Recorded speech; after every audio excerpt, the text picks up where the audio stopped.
Pai do Senhor, queridos, chegamos no nosso ganho diário no capítulo 13 de Atos dos Apóstolos, primeira viagem missionária, primeira dupla enviada às missões da igreja de Antioquia. Sempre pergunto por que a base do cristianismo não é Antioquia em vez de Roma.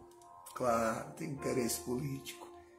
Mas o texto nos informa no capítulo 3, versículo 1, citando alguns personagens, que havia profetas e mestres.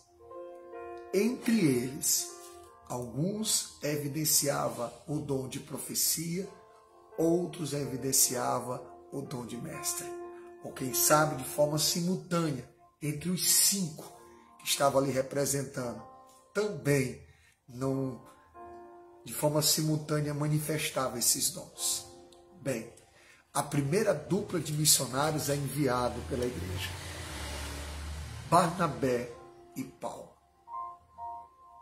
Era o que tinha de melhor, no sentido de capacitados para serem enviados.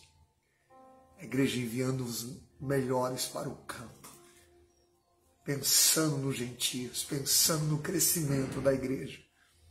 E é impressionante, irmãos, nós focamos alguns detalhes aqui. Veja os ministérios sendo muito atuantes, no livro de Atos. Ministério apostólico que encerra no primeiro século. Mas você vê também a manifestação do dom apostólico. Você consegue ver o dom de evangelista, profeta, mestre, pastores. Isso traz um crescimento para a igreja. A igreja crescendo.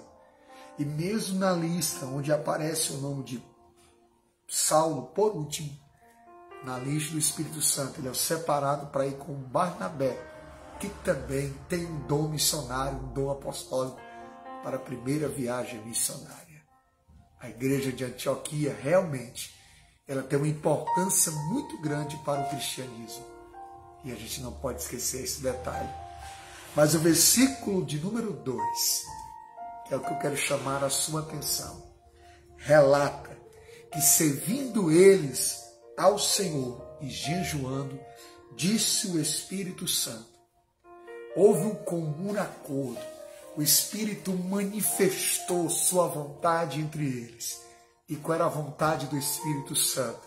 Separar Barnabé e a Paulo para a obra missionária. E assim foi feito. O Espírito governando a igreja. Isso é muito claro nos relatos de Lucas neste livro. Que o Espírito reina, o Espírito governa, o Espírito manda. Não é separado porque o cara tem um poder aquisitivo ou porque alguém tem algumas questões seculares em evidência. Não. É separado porque o Espírito desejou separar. A igreja brasileira, a igreja evangélica, tem que voltar a pensar um pouco sobre isso.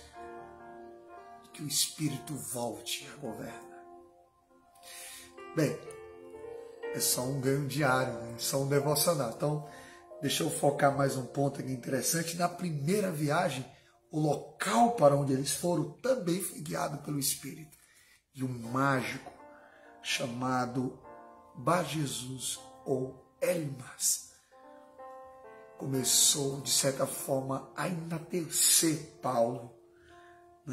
Começou, de certa forma, a externar algo que não era interessante para Paulo, como diz aqui no versículo de número 7 em diante.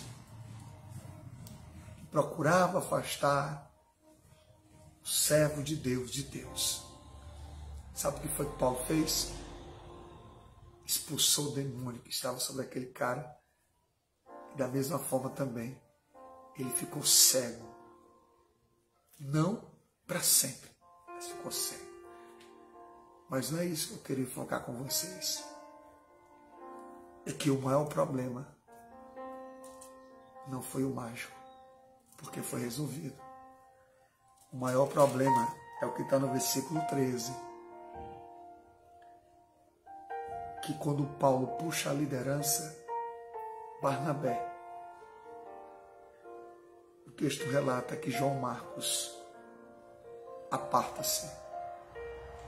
Não sei se é porque Paulo puxa a liderança, não sei se é porque Paulo está indo para uma região que não estava combinada, não sei se era por causa do trabalho ou se era a soma de tudo isso. Mas aqui causou um problema seríssimo. Mais difícil do que libertar alguém que está possesso é saber lidar com pessoas que não têm humildade de continuar na obra. Isso que traz um prejuízo grande. Pensa nisso, tá bom? Deus abençoe sua vida e esse foi mais um ganho diário. Fica na paz.